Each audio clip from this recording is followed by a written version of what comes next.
Азамат Дәрбек рұқсатын берді, бастауға болады. Солақай Мағжан Жарылқап. Нағыз бір әуесқой стильде қимылдайды екен, е?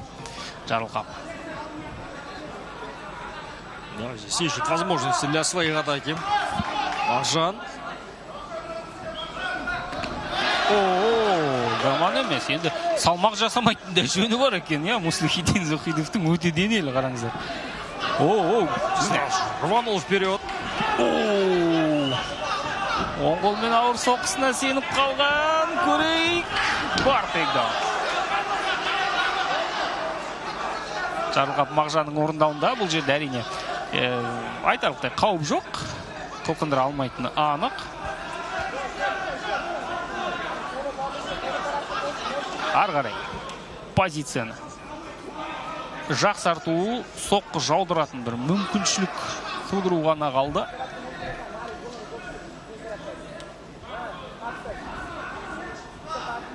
Тамаша. Бірақ үдету керек екен. Анық бұл жерде шабуылдарды өткені. Рефери белсенділікті талап етеді бұл жерде. Міне. Енді күші көп, күші бойына симай бара жатқан Зухидовты мына жерде ұстау оңай емес. Да, все-таки есть разница. Сезіледі, е, все-таки в весе.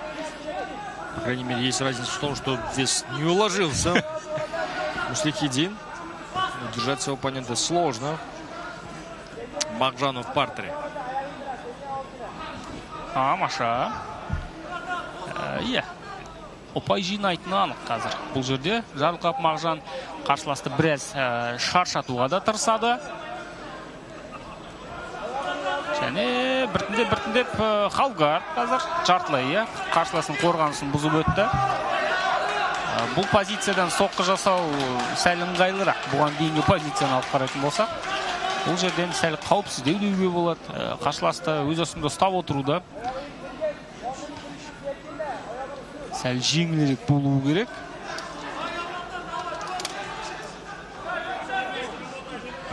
Тамаша. Бар соққы, бірақ сәл кеңістік беріп қойды, бұл жерде. Мағжан Жарылқап қарсыласына сезді. Не ойлаған, және тамаша. Продолжает удерживать своего оппонента в партере. Мағжан. Кеңістік бермейді. Шынымен де төрт тағанда қарсыласының артынан еріп жүріп отырады, не істесе де. Мына жерде қауіпті. Бірден. Қауіптің алдын алды. Да, как раз таки прямо сейчас видно, что есть разница. В весе не удается перевести. Сейчас. Отличный был бросок. 2 минуты до окончания раунда. Да, вот удержать не хватает сил, да? Міне, Зухидовтың өзі қарсы шабуылға көшті.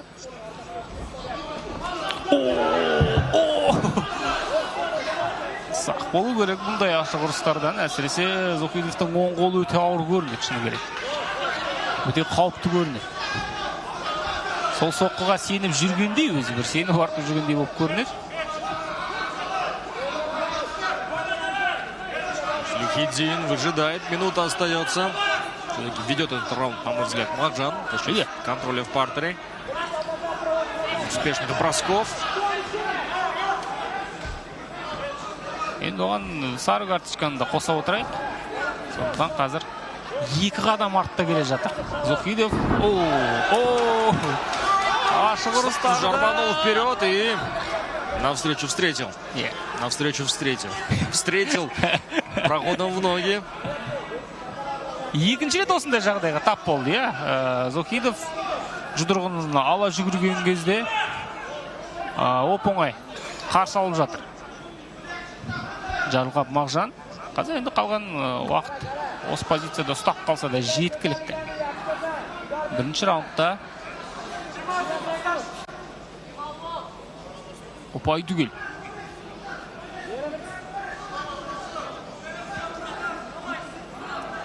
Бұл жерде ең алдымен Муслихидин Зухидовтың не жасайтыны қызық. Талпынып көреміз соңғы секундтарда әдіске салуға. Раунд аяқталды. Раунд әрине қызыл бұрыштағы Жарылқап Мағжанның еншісіне кетеді.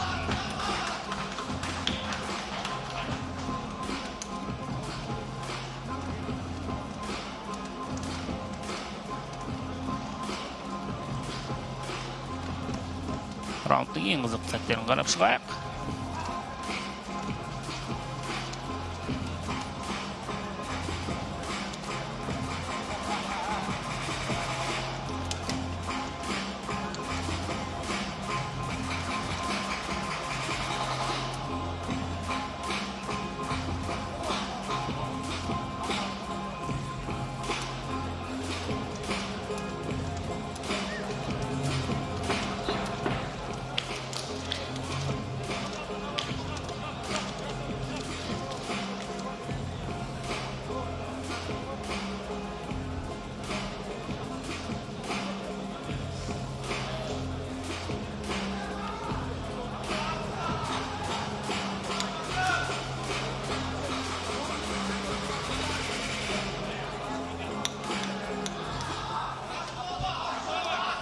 Ал екінші раунд біраз күш салғандай болып көрінді. Жарылқап Мағжан, одан бөлек 2 жылдан астам үзіліс бар дедік. Ол да спортшыға өте қатты әсер етеді. Әсіресе бұндай жоғары деңгейдегі атлеттерге.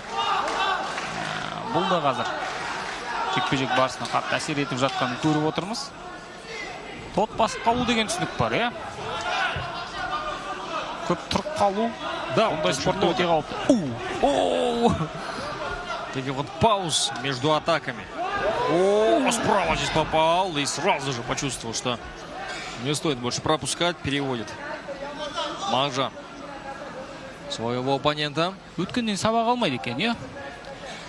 Муслихиддин осымен 3-ші рет жоғарыда айтқандай жұдырығын ала жүгірген кезде тейкдаунға ұрынып қалып жатыр. Не дәл осы жерде қарсыласын күреске атылатын біліп тұру керек қой. Ұпай жинаудан бас тартқан сияқты. Справа, раз за разом происходит. Именно акцент делает на удар справа. Иә, мен Зохидовты енді түсіндім. Муслихиддин. Бұл спортшы ұпай жинау деген ойдан бас тартқан қазір. Ондай мақсат жоқ. Мақсат бір. Бұл нокаут. Тіпті сабмишн емес, нокаут.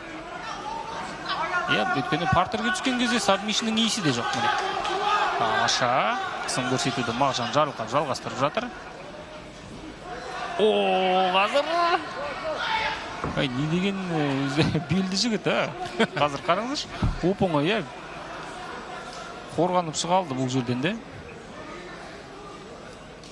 Енді салмақ жасамағанның да әсері болуы мүмкін бұл жерде. Өйткені азырақ салмақ түсірген адам әлдеқайда тың болу керек, тезірек қалпына келеді дегендей.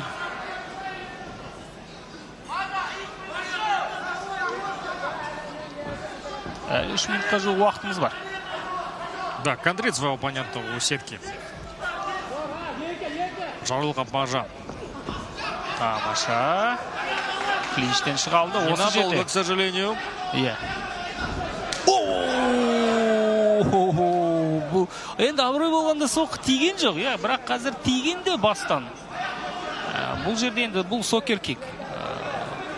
Біздегі ереже бойынша сокер-кик бұл тыйым салынатын соққы. Осы тұста жекпе-жекті жалғастырамыз.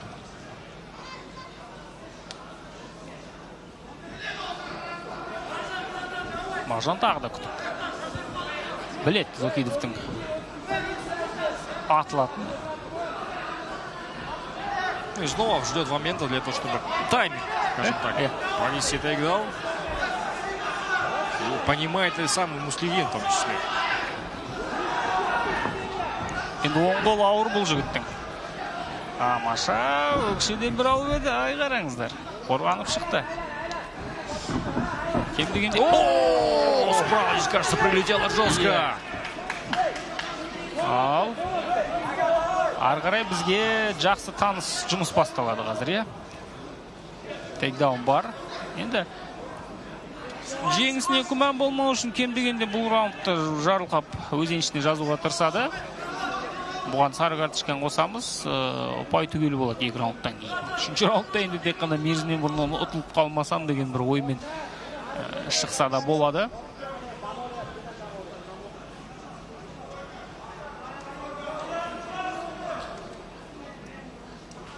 Позиция алатындай мүмкіншілік жоқ өкінішке қарай.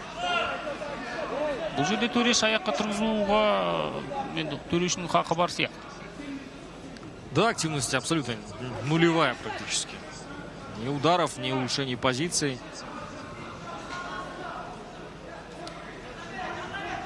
Последние секунды раунда остаются. Да, здесь рефери принимает, мне кажется, правильное решение. И шанс для Муслихиддина. Тәуекел етіп көру керек соңғы секундтарда. Алла, Мағжанның жұмысы бұл жерде әрине күтіп алу. Соны жасап көзі. Ой-ой-ой-ой-ой. Өтті ғой соққы оң қолдан.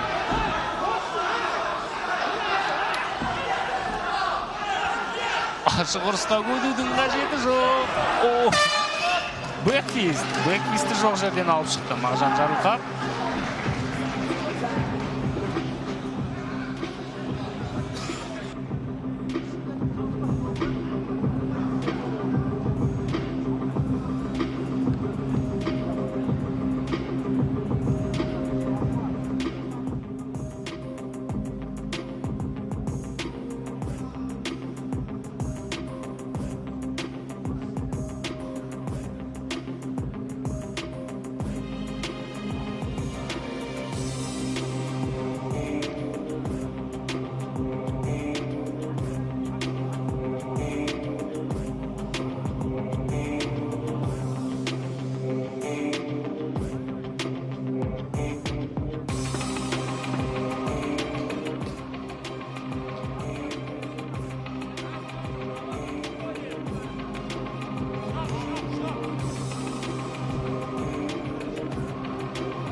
Үшінші раунд.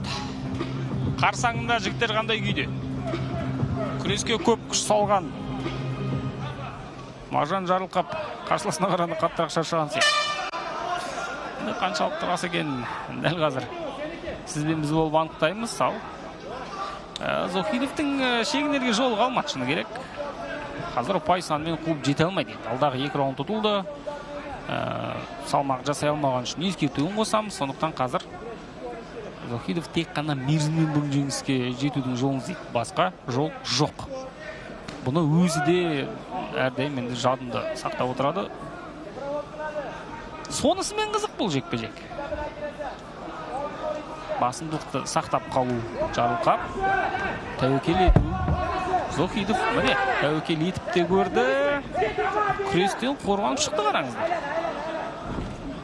Мұна Дзе өте қауіпті бүйірден. Тым кеш қоса бастаған жоқ па бұл соққыны? Әзірше міне қысым көрсетуді тоқтатар емес. Бұл раундта функционалдық даярлығы сыр бергенін көріп тұрмыз Жарылқаптың. Тек қана бір басамандығын ойлайтын түрі бар, Мағжанның. Шаршалаңды айналып жүруге тура келеді. Не болмаса, күресіп кететін ыңғайлы сәт қажет. Комбинация жоқ Зохидовтың орындауында. Тек қана дәл бір соққы жасаудың амалы болды. Ашық ұрыс тағы да. Әзірше қолдана алмай жүр. Қаншама рет қауіпті шабуыл тудырғанмен әзірше бірде-бір соққысы дөптеген жоқ.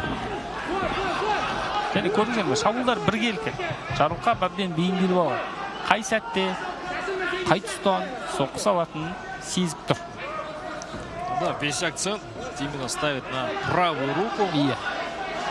Больше ничего, кроме Удара справа предложить пока что Муслихидин не может, не в состоянии. И по большому счету летит в этом поединке, проигрывает все раунды и без желтой карточки на самом деле. Даже если Макжан сейчас, может быть, возьмет паузу и передохнет. Хотя куда уже отдыхать, да? Третий раунд, последний. Макжанның өзіне қаса. Бұл соққыны қалай атаймыз? Торға жақындап тұру енді бұл өте қауіпті нәрсе.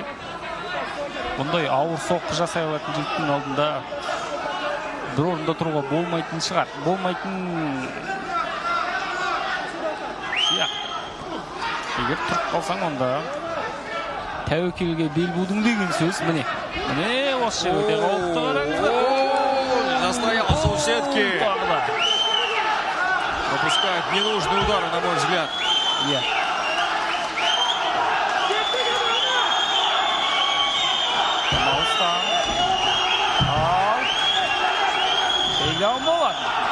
Торға тіреді. Шатақтарды салды. Подключил. Құлақшекеден енді өте ауыр бұл соққылар. Тейдаунбор және бірден Халгар. Жарылқап үшін бұндай позиция өте тамаша, ыңғайлы. Қазір ең бастысы дәл осы жерден оң нәтиже шығару. Тіпті қараңыздар, қарсыластың үстіне толықтай шығып алуға да шақ қалды.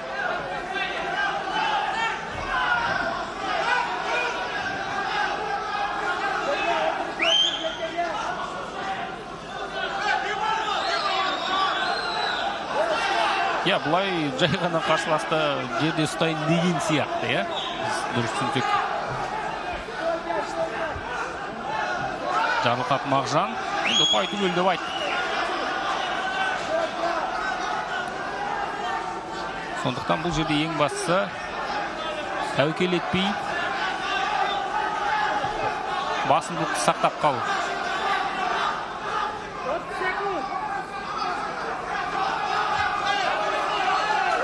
Последние секунды доведет до судейского решения, я думаю, уже Мағжан этот поединок. И даже без учета желтой карточки шансов было мало. Были шансы у Муслихидина. Вот за счет контроля в партере от Мағжана Жарылқапа шансов практически не было в этом бою Зохидова. Соңғы 1,5 минут тіпті қазір қараңыздар. Қарсыласты толықтай қадағалап отыр және жекпе-жек аяқталды. Құрметті көрермен, дәл қазір жеңімпаздың есімі ресми түрде аталады. Бұл жекпе-жекте кім жеңіске жеткен өздеріңізде шамамен топшылап отырған боларсыздар.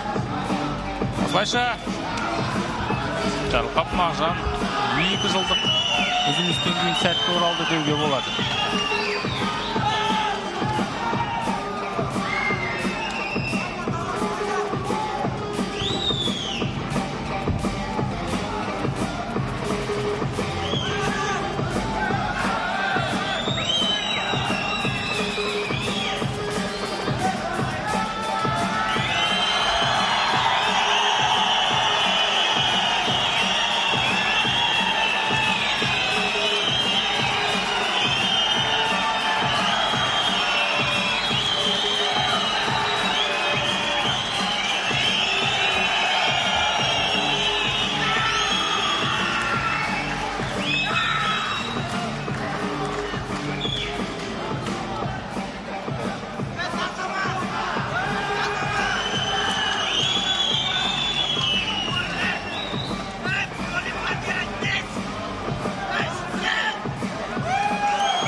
Поединок продлился всю дистанцию. Бұл жекпе-жекте төрешілердің бөлек шешіммен жеңіске жетті. Победу раздельным решением судей одержал Туранорда Шымкент Мағжан